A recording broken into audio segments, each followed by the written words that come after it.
We tend to think of trading as this big battle of numbers and charts. But what if I told you that some of the best strategies for winning aren't from a modern textbook, but from an ancient book of conquest? Today, we're diving into the book of Joshua to see how its lessons on psychological warfare can help us navigate the financial markets. Okay, this right here is the core idea that sets the stage for everything we're about to talk about. The market is not going to just hand you profits on a silver platter. That financial promised land you're aiming for, it's not a gift you get just for showing up. It's something you have to take, and you do it with discipline, courage, and a solid plan. It's all about active engagement, not just passive waiting. And let's be honest, does this hit close to home? For so many of us, it does. You've done all the courses, you've read the books, you've back-tested for months, you're basically stuck in what this text calls the wilderness of preparation. You're standing on the riverbank, seeing the opportunities flow by, but you're just paralyzed, afraid to actually pull the trigger and take the trade. So our first mission, our first call to action, is to cross that river. It's about making that crucial shift from the endless cycle of analysis to decisive, clear-headed execution. It's time to go from just learning to actually doing. But here's the thing. Before you can win any battle in the market, you have to win the battle within yourself.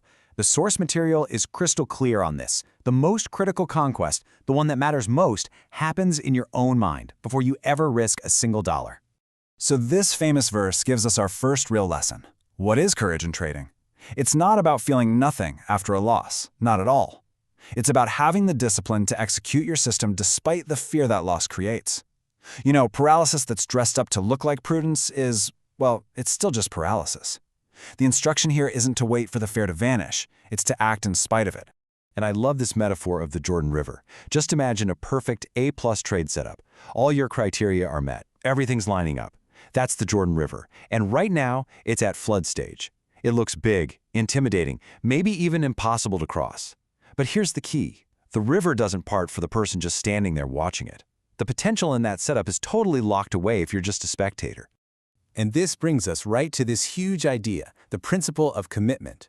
In the story, the priest carrying the Ark of the Covenant had to physically step into the raging, flooding river before it parted. Think about that. For us as traders, this means you have to commit to your entry the very second your criteria are met. The edge that's built into your system, it's only unlocked by your action. You have to get your feet wet. And this just lays it all out perfectly. These are the two paths, the two outcomes. On one side, you're standing at the bank. We've all been there, right? Waiting for just one more candle, some extra confirmation that's not even in your plan. And what happens? You either miss the move completely or you chase it and get a terrible entry. But on the other side, you've got your feet in the water. You execute immediately, commit to your plan, and that's how you actually capture the opportunity your system was built to find. Okay, so conquering that inner fear is step one. But now we need a real, disciplined strategy for the battle itself.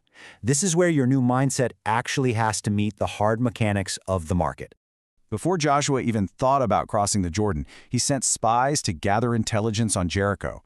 For us, this is our pre-trade analysis. And I don't mean just a quick glance at a chart. I mean a full intelligence report. What's the higher time frame bias? Where are the key supply and demand zones? Are there any major news events coming up?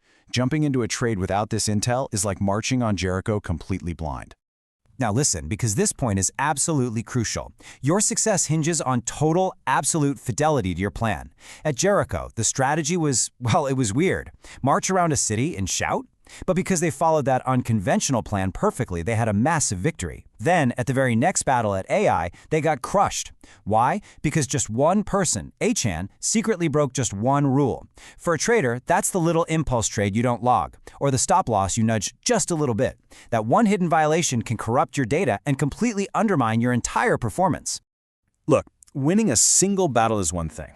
But the real goal here is to secure your long-term inheritance, a truly sustainable, profitable trading career. And that requires a whole different set of principles built for the long haul. After they finally crossed the Jordan, the Israelites built a memorial of 12 stones so they would never forget that breakthrough. Now, think about your trading journal. We're great at recording our mistakes, right? But do we ever build memorials to our wins? And I'm not talking about big P&L days. I'm talking about the real psychological victories. The first time you held your discipline when you were seeing red. The moment a complex concept finally just clicked. Your first consistently disciplined month. These are your stones. You need to record them so you can go back and touch them when you're facing your next big challenge. And just like Joshua systematically divided up the promised land, you need to systematically divide your capital. If your account is just one big pool of money, it's a recipe for emotional, undisciplined decisions. But if you assign every single dollar a specific job, okay, this is my core risk capital, this is my reserve for drawdowns, this part is for scaling winners. Suddenly, you've created structure, you've enforced discipline before you even place a trade. So all of these lessons, the courage, the commitment, the strategy, the structure, they're all leading up to this one final, powerful moment. This is the climax of the entire journey. It's a definitive choice. At the end of his life, Joshua gathers all the tribes together and he lays down a challenge. It's not a suggestion for tomorrow or a goal for next week. It's an immediate, urgent command. Choose this day. For a trader, this is that moment you stop messing around, stop dabbling, and you make a real definitive commitment to your craft. And then Joshua makes his own declaration for everyone to hear. And we can reframe it perfectly for what we're talking about right here, right now. As for me and my account, we will follow the system. It's that simple. It's a clear, unambiguous statement of where your allegiance lies.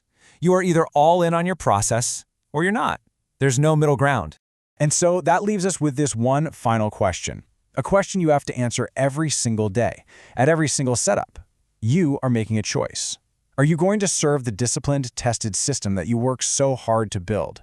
Or are you going to serve those fleeting, destructive little gods of fear, greed, and impulse? The choice is yours. Choose this day.